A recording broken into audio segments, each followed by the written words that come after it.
महादेव, श्री शिवाय नमस्तुभ्यम। शिव जी के उपाय चैनल में आप सबका बहुत बहुत बहुत स्वागत है। तो चलिए आज के उपाय देख लेते हैं, जो कि इस प्रकार है।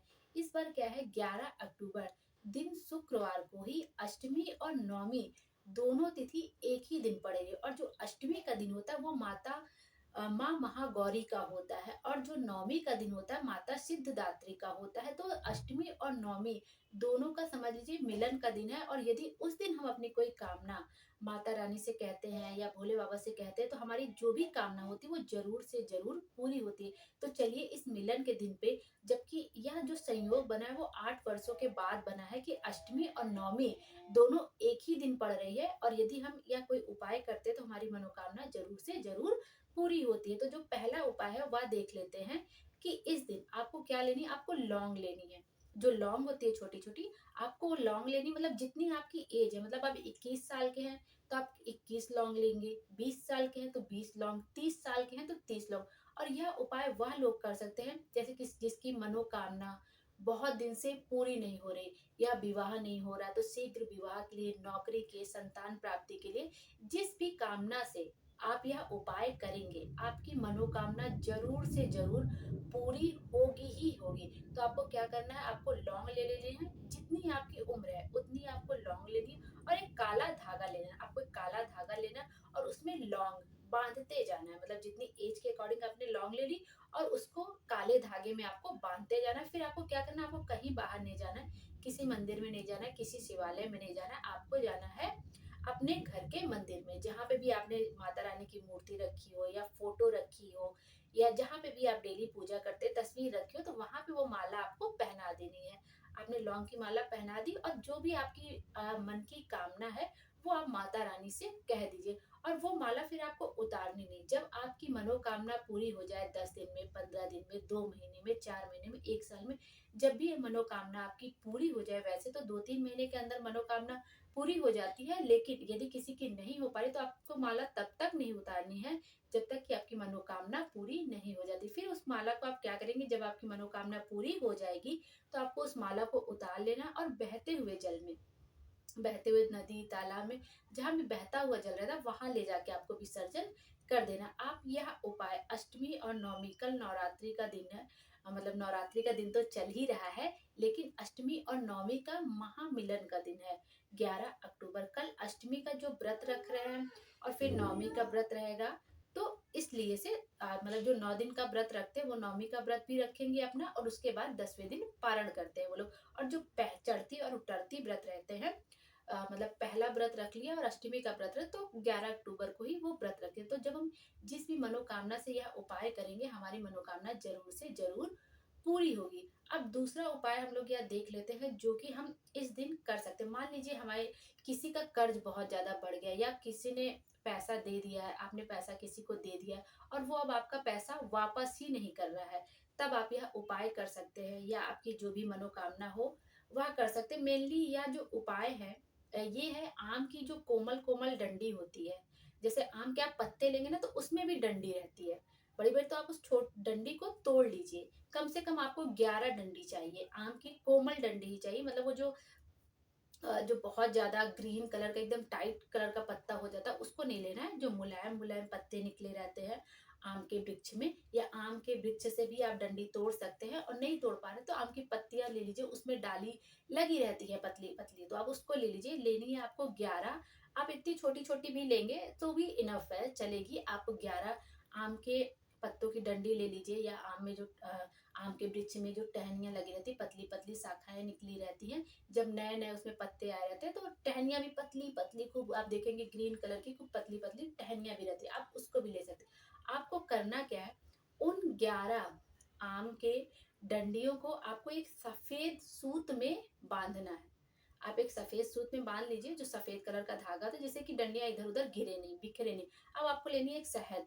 शहद ले लीजिए, चाहे आप कटोरी में ले लीजिए, चाहे डिब्बी। अब आपको अपने घर के आसपास जो भी शिवालय हो, आपको वहां जाना है। अब आपको क्या करना है, आप वहां शिवालय जाइए और भोले बाबा के सामने बैठ जाइए। जो भी आप पूजा वगैरह का सामान लेके गए, पूजा वगैरह अच्छे से करिए। उसके बाद क्या करिए, जो आप आम की पतली पतली डंडियां बांध के ले आए, उसको, जो आपने शहद लेके गया, उससे एक तरफ की डंडी आप जो है शहद में डुबा लीजिए, और जो माता अशोक सुंदरी का स्थान होता है, जैसे ये शिवलिंग है छोटा सा, श्री शिवाय नमस्तुभ्यम, ये छोटा सा शिवलिंग है।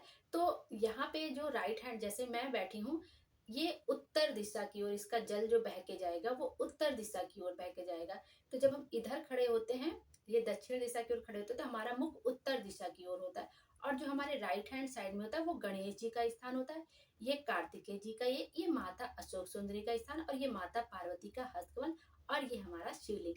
तो ये, तो आपको क्या करना है कि वो जो आप आम की कोमल डंडी वाला 11 लेके आए हैं, डंडी बना के सूत में बांध के, वहां आपको माता अशोक सुंदरी के स्थान पे रखना है। बस इस बात का ध्यान रखना है, इस बात को आपको अच्छे से ध्यान रखना है कि जब वो आप डंडी रखेंगे तो जो शहद लगा वाला भाग है वो शिवलिंग के एकदम सामने रहेगा, और जो शहद लगा वाला लगे वाला भाग नहीं रहेगा वो आपका जिधर से जल बहकर जाता है उधर रहेगा। आप अच्छे से समझ लीजिए कि जो शिवलिंग लगा हुआ रहेगा वो यहाँ पे रहेगा, मतलब शिवलिंग की तरफ उसका भाग रहेगा, जो डंडी रहेगी शहद वाली। इस तरह से आपको समर्पित कर देना, और अपने घर से एक साफ रुमाल लेके जाइएगा। आप रुमाल किसी भी कलर का ले सकते हैं, एक साफ छोटा सा कपड़ा रुमाल, और जो आपने ये शहद लगाया है वो शहद आपको अपनी उंगली में लगा लेना है और उस रुमाल पे बस स्पर्श करा लेना। उसके बाद आपको घर चले आना है। फिर आप देखेंगे कि आपकी जो धन संपदा से जुड़ी हुई समस्याएं होंगी वो जरूर से जरूर दूर हो जाएंगी, और आपके घर में धन की बाढ़ सी आ जाएगी। बाढ़ की क्या मतलब, भगवान ऐसे तो पैसा बरसा नहीं देते, हमें मेहनत करनी पड़ती है। जब आप मेहनत करेंगे तो आपको सफलता जरूर मिलेगी, जिस भी काम में आप हाथ डालेंगे आपको तरक्की जरूर मिलेगी। मतलब आपकी मेनली जो पैसे से जुड़ी समस्या होगी वो आपकी जरूर से जरूर खत्म हो जाएगी, और आपको लगेगा ही कुछ दिन में कि हाँ, माता रानी की कृपा हो रही है। तो आप यह उपाय, ये जो 11 अक्टूबर है, आराम से नवरात्रि के इन नौ मतलब नवरात्रि के 1-2 बचे हुए दिनों में आप कर सकते हैं कि आपकी मनोकामना जो भी होगी जरूर से जरूर पूरी होगी। अब बहुत लोगों के मन में यह सवाल भी है कि जो है अष्टमी का व्रत किस दिन रखा जाएगा, या नवमी का व्रत की। तो 11 अक्टूबर को ही आपको अष्टमी का भी व्रत रखना है, और नवमी का भी 11 अक्टूबर को ही व्रत रखना है। बहुत लोग क्या करते हैं, कन्या पूजन अष्टमी और नवमी के दिन ही करते हैं। तो जैसे आपके घर में होता हो, कन्या पूजन का बहुत लोग पूछते हैं शुभ मुहूर्त क्या। तो कन्या पूजन का कोई शुभ मुहूर्त नहीं होता, क्योंकि जब आप नवमी के दिन लास्ट के दिन खिलाने जाएंगे ना, तो कन्याएं वैसे भी बहुत बिजी रहती हैं, सब उनको अपने घर में बुलाते रहते हैं। तो आप एक शुभ मुहूर्त में तो कभी कोई खिला ही नहीं सकता कन्याओं को। तो कन्या पूजन का कोई भी शुभ मुहूर्त नहीं होता है। जब आप अपनी पूजा अर्चना कर लीजिए, बहुत लोग क्या करते हैं नवमी के दिन खिलाते हैं, बहुत लोगों के यहाँ अष्टमी के दिन खिलाता जाता है, और आप 9 दिन में से किसी भी दिन खिला सकते हैं। अब तो केवल 2 दिन ही शेष है, तो आपको इन्हीं 2 दिन में खिलाना है। और आप जिस दिन 12 अक्टूबर दशहरा है ना, आप उस दिन भी सुबह 10:58 से पहले भी आप, क्योंकि दशहरा लग रहा है 10:58 के बाद, तो आप उस दिन भी उससे पहले 10:11 से पहले आप कन्या खिला सकते हैं। और जो कलश कैसे हटाना है, तो कहा जाता है कि बहुत लोग क्या अपना नवमी के दिन ही कलश हिला देते हैं, बाद में विसर्जन वगैरह करने जाते हैं। लेकिन अधिकतर क्या होता है कि 12 अक्टूबर को जब आपकी पूजा वगैरह अच्छे से संपन्न हो जाए, हवन वगैरह सब अच्छे से हो जाए, उसके बाद आप कलश को हिला सकते हैं, या जो भी आपने सामान मतलब सजाया है, चौकी है, आप उसको हिला सकते हैं। उसके बाद विसर्जन का जो सामान होता है वो आप एकत्र कर लीजिए। बहुत लोग कलश के ऊपर नारियल रखे रहते हैं, तो उनके मन में ये सवाल आता है कि उस नारियल का क्या करना है। तो बहुत लोग क्या, देखिए हर जगह नियम अलग अलग होते हैं, इसके लिए कोई कंफ्यूज होने की जरूरत है। आपके घर में जैसा होता है आप वैसा कर सकते हैं। जो नारियल होता है हम लोग के यहाँ, तो क्या होता है, जो नारियल होता है हम लोग चढ़ाते हैं। मेरे क्या कलश नहीं रखा जाता, लेकिन हम लोग शुरू से नारियल अलग से रखते हैं माता रानी। तो वो नारियल हम लोग क्या करते हैं, फोड़ के कन्याओं में ही बांट देते हैं। आप वो जो नारियल कलश के ऊपर रखते हैं उसको फोड़ के भी बांट सकते हैं, कन्याओं में आप दे सकते हैं प्रसाद के रूप में। नहीं तो आप क्या कर सकते हैं, उसको नदी या तालाब में बहते हुए जल में प्रवाहित कर सकते हैं। और विसर्जन का जो भी सामान, जैसे फूल है, माला है, तो आप क्या कर सकते हैं, नदी वगैरह में डालने से लाख गुना अच्छा होता है कि जहाँ पे विसर्जन का सामान जाता है, मतलब बहुत जगह मंदिरों में विसर्जन के लिए जो निर्माल्य होता है वो इकट्ठा होता है, फिर बाद में जहाँ पे भी उसको डंपिंग के लिए जाता हो, कि जिससे नदी वगैरह में गंदगी ना फैले, या जहाँ पे डंपिंग के लिए बना हो आप वहां पे निर्माल्य के लिए दे सकते हैं। तो इस तरह से आप जाके वहां पे भी निर्माल्य में वो अपना विसर्जन का जो भी सामान है रख सकते हैं। और जैसे पान का पत्ता वगैरह हो जो आराम से इजली गल जाए, तो आप उसको प्रवाहित भी कर सकते हैं। इस तरह से आपको यह करना है। और कन्या पूजन का कोई भी समय नहीं हो सकता है। अगर आप समय करने जाएंगे तो आप ही का समय पूरा हो पाएगा, फिर और लोग कन्या पूजन, फिर उसी समय सब लोग, अगर शुभ मुहूर्त होने लगेगा कन्या पूजन का, तो उसी समय कितने लोग कन्या को खिला पाएंगे। ऐसे भी कन्याएं मिलती भी बहुत मुश्किल से है, जल्दी मिलती ही नहीं है। तो फिर आप 12 अक्टूबर को ही कलश वगैरह हिला सकते हैं, चौकी अपना हिला सकते हैं, जिससे आपका व्रत पूर्ण हो जाए। और बहुत लोग क्या नौमी के दिन ही हवन वगैरह कर लेते हैं। बहुत लोगों के यहाँ अलग अलग है कि जब नौमी एकदम खत्म समाप्त हो जाएगी नौमी तिथि, उसके बाद हवन करते हैं।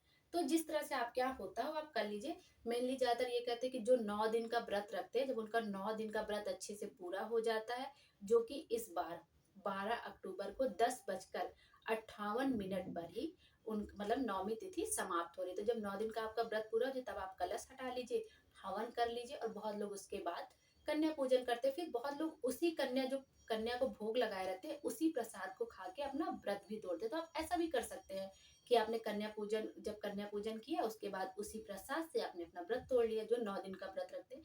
क्योंकि 9 दिन का व्रत जो अष्टमी का व्रत रखते हैं, जैसे पहले और आखिरी दिन का व्रत रखते हैं, वो 11 अक्टूबर को अपना अष्टमी का व्रत रखे। और जो 9 दिन का रख रहे हैं उनको भी 11 अक्टूबर को व्रत रखना है, लेकिन 12 अक्टूबर को अपना व्रत खोलना है। बहुत लोग क्या करते हैं ना, कन्या को खिलाने के बाद उसी से अपना व्रत तोड़ लेते हैं, जो भी प्रसाद बना रहता है घर।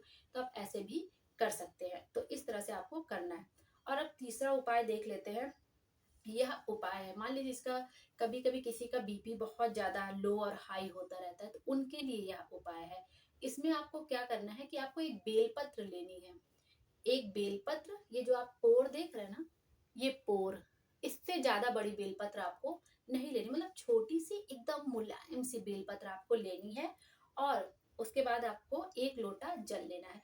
और घर अपने आसपास जो भी आपके शिवालय हो वहां पे जाना। अब आपको जाके वहां पे क्या करना है, ये देखिए, आपको वहां जाना है। और माता अशोक सुंदरी के स्थान पर, जो माता अशोक सुंदरी का स्थान पे, वहां पे आपको बेलपत्र चढ़ानी है। और डंडी का मुख जलाधारी की ओर होना चाहिए। और आपको 1 लोटा जल लेके जाना है। आप ऐसे 1 लोटा जल लेके जाइए तांबे के पात्र में अपने घर से। और आपका जो जल चढ़ाने का तरीका होगा, इसमें कुछ नियम है कि जैसे आपका मुख उत्तर की, अभी आप मेरे मुख देख रहे होंगे उत्तर की तरफ ही है। तो जब आप शिवलिंग के सीधे सामने खड़े होंगे ना, जब आप, क्योंकि आपको इसमें, इस नियम में क्या है, इस उपाय में क्या है कि आपका जो मुख है वो उत्तर की ओर ही होना चाहिए। जल चढ़ाते समय कि आपका मुख उत्तर की ओर होना चाहिए। अब आपको क्या करना है, जल ले लिया, अब मेरा मुख देखिए उत्तर की ओर है, तो आप ऐसे 1 लोटा जल लीजिए। और उत्तर की ओर मुख आपका होना चाहिए। ऐसे जल लेके आपको शिवलिंग पर धीरे धार से प्रवाहित करना है। और जल चढ़ाते चढ़ाते चढ़ाते चढ़ाते आपको माता अशोक सुंदरी पे, जहाँ पे आपने यहाँ पे बेलपत्र चढ़ाई है, वहां पे 3 बार जल समर्पित करना है। 1 2 3, 3 बार आपको जल समर्पित करना है। और फिर जो बचा हुआ जल है वो माता अशोक सुंदरी पर समर्पित कर देना है। और उसके बाद जब आप माता अशोक सुंदरी पर 3 बार जल समर्पित कर रहे होंगे, तो आपको 2 नाम लेने हैं, कुंदकेश्वर महादेव, त्रंबकेश्वर महादेव। कुंदकेश्वर महादेव और त्रंबकेश्वर महादेव, इन महादेव का 2 नाम लेना है। त्रंबकेश्वर महादेव और कुंदकेश्वर महादेव का नाम लेके आपको माता अशोक सुंदरी पे 3 बार जल समर्पित करना है। उसके बाद आपको क्या करना है कि जो जल यहाँ से गिरेगा, उसको जल आपको थोड़ा सा झेल लेना है।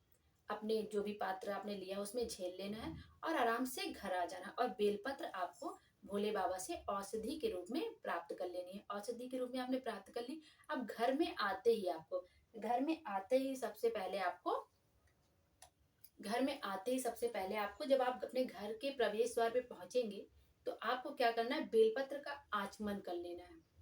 अगर ऐसे आचमन कर पाए तो बहुत अच्छी बात, नहीं तो घर के अंदर आ जाइए। फिर बेलपत्र को आप सुखा के उसका गोली बना के भी आचमन कर सकते हैं। नहीं तो आप क्या करिए, बेलपत्र को ऐसे खा लीजिए और पानी पी लीजिए, जिससे बेलपत्र अंदर चला जाए। क्योंकि बहुत लोग ऐसे नहीं खा पाते हैं, तो उसका आप चूर्ण बना के या थोड़ा सा मींज के आप खा लीजिए, ऐसे आचमन कर लीजिए। और घर में आराम से बैठ के जो आप इस लोटे में जल लेके आए हैं छेल के, उसको बैठ के आप आचमन करिए। आप कुछ ही दिन देखेंगे कि आपको आराम मिलना शुरू हो जाएगा। जिनको यह उपाय वो लोग कर सकते हैं जिनको बीपी की परेशानी हो, आँखों की रोशनी कम हो रही हो या नेत्रों की मतलब कम दिखाई दे रहा हो या रोग मुक्ति का मेनली उपाय है कि आप किसी रोग से ग्रस्त हैं, तो आप यह उपाय नवरात्रि में भी कर सकते हैं और नवरात्रि के बाद भी किसी विशेष दिन में कर सकते हैं। जैसे प्रदोष हो गया, एकादशी हो गई, शिवरात्रि हो गई, आप किसी भी दिन यह उपाय कर सकते हैं। तो इस तरह से आपको बेलपत्र का यह उपाय करना है। बेलपत्र बस आपको ये ध्यान रखनी है कि इतनी छोटी-सी मुलायम सी लेनी है कि जिसको आप आसानी से आचमन कर सकें। तो इस तरह से आपको यह ध्यान देना है। तो अगर आपको उपाय अच्छे समझ में आया होगा तो मेरे चैनल को लाइक कर दीजिएगा, सब्सक्राइब कर दीजिएगा और कमेंट में हर हर महादेव लिख दीजिएगा। श्री शिवाय नमस्तुभ्यम, हर हर महादेव। भोले बाबा हम सबकी मनोकामना पूरी करे और हमारे जीवन को खुशियों से भर दे। Thank you.